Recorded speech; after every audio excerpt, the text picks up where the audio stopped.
AM 950, the Progressive Voice of Minnesota, the Matt McNeil Show. Of course, it's time for our Requiem for the Vikings for their entire damn season.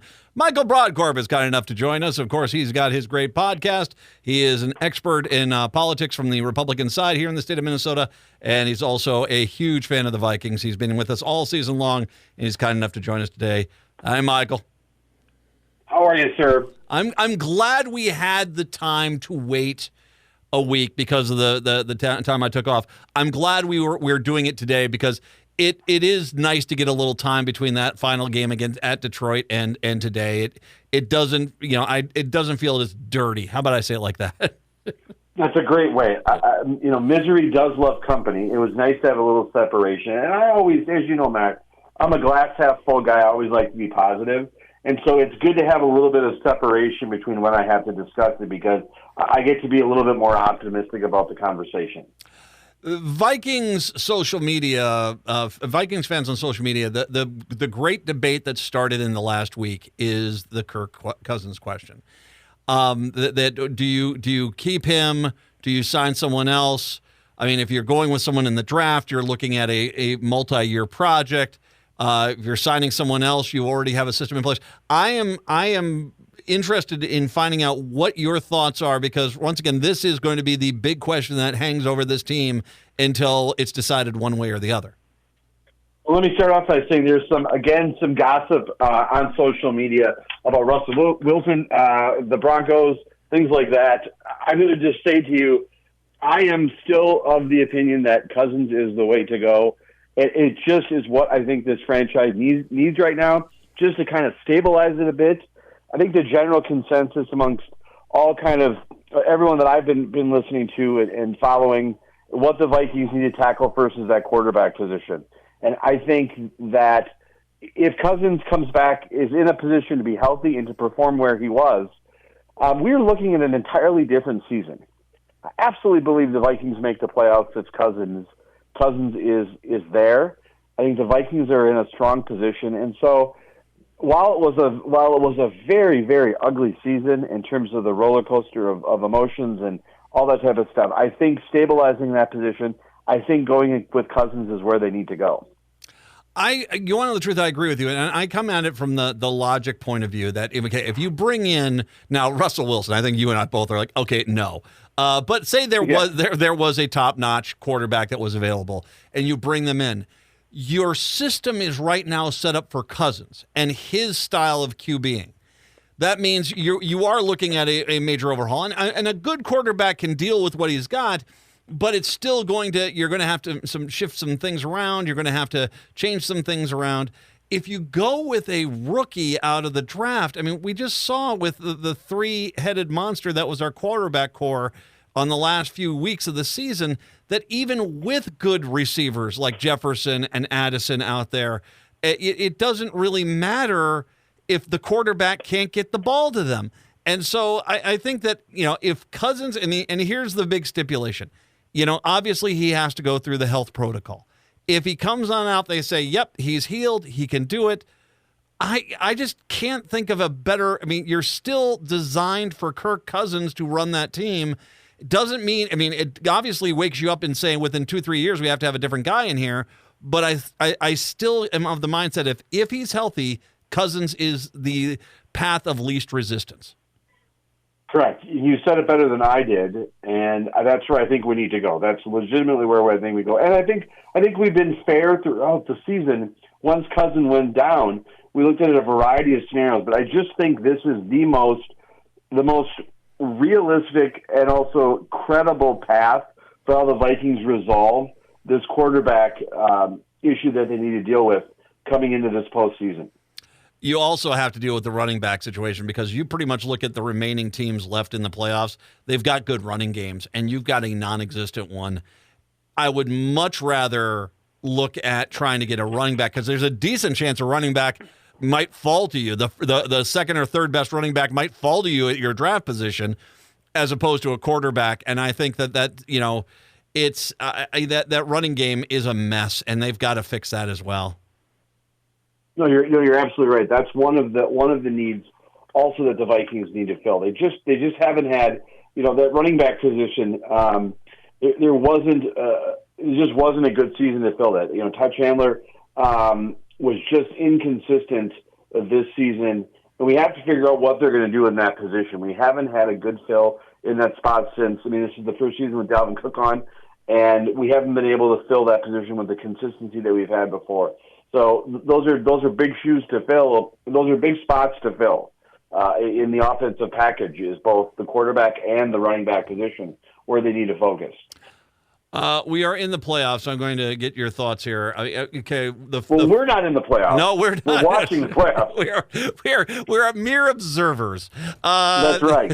The biggest thing I noticed in that first weekend of playoff games was the narrative the NFL has sold us that by far the toughest, the meanest, the hardest division in football, the NFC East, was absolute garbage. And by all means, the NFC North is probably the best division that is at least playing right now, because both the Packers and the Lions did win on the weekend.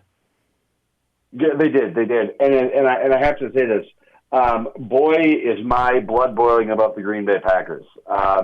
I can let I said before, and I said it on your show, Matt, that the Lions I consider to be the most dangerous team in the playoffs right now. I got to tell you something. The Buccaneers have shown some real life by knocking off the Eagles, which was not a small task. But boy, oh boy, those pesky Packers just continue to find ways to survive. And here's, if I just may go on a little bit of a rant about the Packers. They're the youngest team right now in the playoffs. They're the youngest team in the playoffs right now, so they're not going anywhere for a while. They got Jordan Love, and now they've lucked themselves into another quarterback position. What the Packers did to the Cowboys was just astounding, and you could just see, even from the distance, Jerry Jones just getting more and more agitated during that game went on. And I'm sorry, I can share the frustration as a Vikings fan, what it's like to sit there and watch the Packers just run over you. But boy, the Packers, once again, my hatred of them comes from their continued success, particularly at that quarterback position. Jordan Love is not as good as he looks. Dak Prescott looked worse than he was. So let's, before we start elevating them up, because there's been a few people that are like, they've got the next MVP for the next 20 years. Oh, please. They're going to get annihilated by the San Francisco 49ers. And let's hope so. I just cannot see that game being even close. That the 49ers team is very legit. And I think, by means, Tampa, Detroit's going to be a fun game. On the AFC side, Baltimore hosts Houston. I can't see them not winning that game. And then the most fun game is this Kansas City at Buffalo game. I think that's going to be a hoot. That's right. And just to go back to the Packers game for a second, I was in Lambeau a year ago when Aaron Rodgers threw his last pass, and I listened as my wife and I were driving back from Green Bay. We were listening to the commentary on air, the people just being very frustrated about Rodgers and potentially him leaving, and also a lot of concerns and questions about where Jordan Love was going to be. I don't think that a lot of people thought that the Packers could go into Dallas they've had such a strong record at home this past season.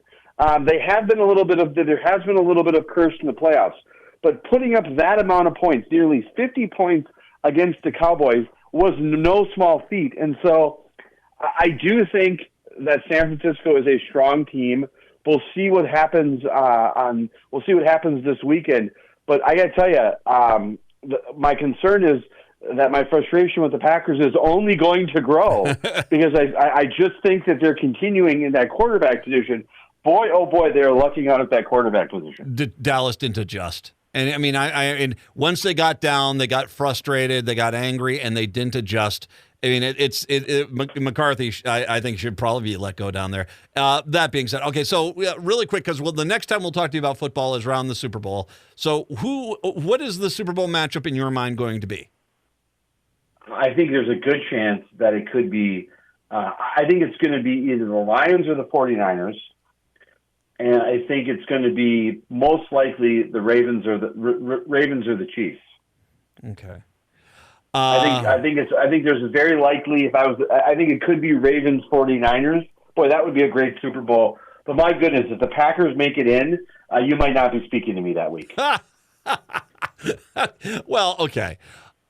So give me your Super Bowl matchup. Just I'm going to put you on the spot. A Super Bowl matchup, and then who's the team that's going to win it in right now? And we'll go with this up to after the Super Bowl. Ravens 49ers. Ravens win. All right, I'm with you. I think those two teams are just better than everyone else, and I agree. I think the Ravens are a good team. And they with Jackson, they taught him to stop worrying about his fantasy football stats and start trying to win games. And guess what? All of a sudden, they are the powerhouse that they always thought they were going to be with him. So I think it's going to be the Baltimore Ravens winning their second one. Wow, fantastic. Well, I'm with you on the Green Bay. All right, since I got you, and we just had the Iowa caucus yesterday. It is such a. It's not a bellwether. It's 56,000 Republicans in Iowa. It's a relatively small turnout. It's a caucus style. Yet Donald Trump does win. He does win handily down there.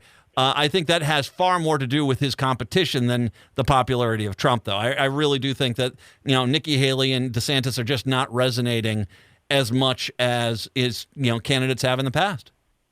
Correct. I will say to you that Trump.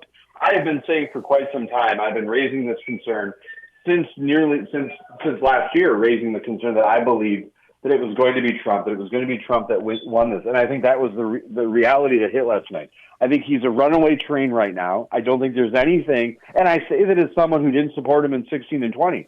And so I don't want it to be the case, but that's where I think it is. And I think last night was a reality, a splash of cold water in the faces of some people who've questioned whether he can do that. I just think that it's going to be Trump. And I was surprised. I was not surprised that he won. I was surprised that he got over 50%. Mm-hmm. And I was surprised by the margin that he had over DeSantis. That was the largest win on the Republican side in Iowa caucus history. Yes, it was. Donald Trump's victory last night. And so that can't be overlooked. Now, the other thing I would say is if somebody would have told me last week that Donald Trump would have won 98 of the 99 counties in the state of Iowa, I would have been a little surprised by that margin, but I still think it's just where the state of the race is. Donald Trump is the clear frontrunner to win the nomination. And I would say right now, what Republicans should be looking at right now is they should be focused less on the nomination schedule and more on the criminal schedule. Because that's going to have more of an impact in the race right now, is mapping out these things, because I don't know how that stops.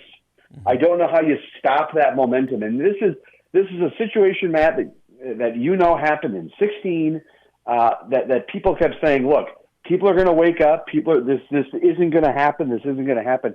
The trajectory is the same. Mm-hmm. Donald Trump won a cross-section of Iowa that when I saw some initial counties come in, I said to someone, you could call it for Trump right now. And a few minutes later, some outlets did, which is a different story in and of itself. But the pockets of strength where he gained in terms of where he was in 16, this race, Donald Trump has more strength right now than he had in 16. He is running like he's an incumbent.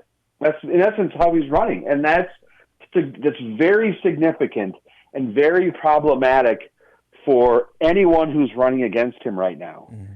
And the truth is that what the only hurdles that I think are going to be put in his place is what happens when these criminal trials start to happen, and if he faces a conviction. Where does that start to balance some things out? I think Nikki Haley, DeSantis, I think, is done. I just don't see how his path at this point. Nikki Haley, of course, South Carolina coming in third. I was just down there, and I talked to some Republicans in the most Democratic-leaning district, the Nancy Mace district down there. And even though that's Nikki Haley's state, and once again, non-scientific at all, half the people I talked to who are Republicans have said that they're voting for Trump over Nikki Haley. And I just say, I mean, it might get close, but I think if Trump beats Nikki Haley in South Carolina, then officially it is over, because there's just no other way that this is going to happen. Correct. And one of the things that people need to remember that this is, and this happens sometimes, it's not Nikki Haley's, South Carolina. It's not where she's just coming from. And that happens sometimes.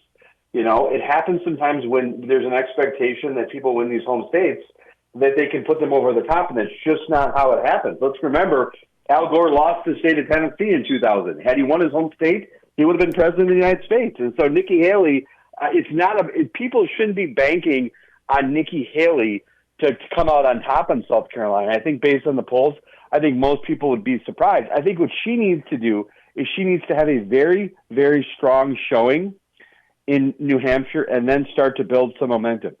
The reality is this, is that the only candidate that I think that can run the full cycle and go from race to race, go from contest to contest, caucus to primary all across the country is the former president. And New Hampshire is going to be a spot where she's going to have to have a strong stand. A week from today, Matt, time a week from now, this race could ostensibly be much more farther along with Trump. We've only 40 delegates have been allocated. Trump's only got 20. I think there's 22 in New Hampshire. So very early stages, not a lot of delegates, but this could be over relatively quickly. Yeah. And I don't think Dean Phillips is going to last past New Hampshire either, so we're going to be done there. All right, Michael, as always, I'll tell you what, I'll have you on for politics here because we've got to talk about some retirements that are going on here. I'll have you on for politics before too long. Michael Brodkorb, thank you, Michael. I appreciate throughout the season your coverage of the Vikings. I hope to be back next season, Matt. You will be back. It has been shockingly popular to talk this once in a while. You're back next year, my friend. We're doing it again. Thank you, sir. That's all I needed. You got it. Michael Brodkorb, kind enough to join us. We'll take a break, come on back, wrap up the show for a Tuesday. It's the Matt McNeil Show on AM 950.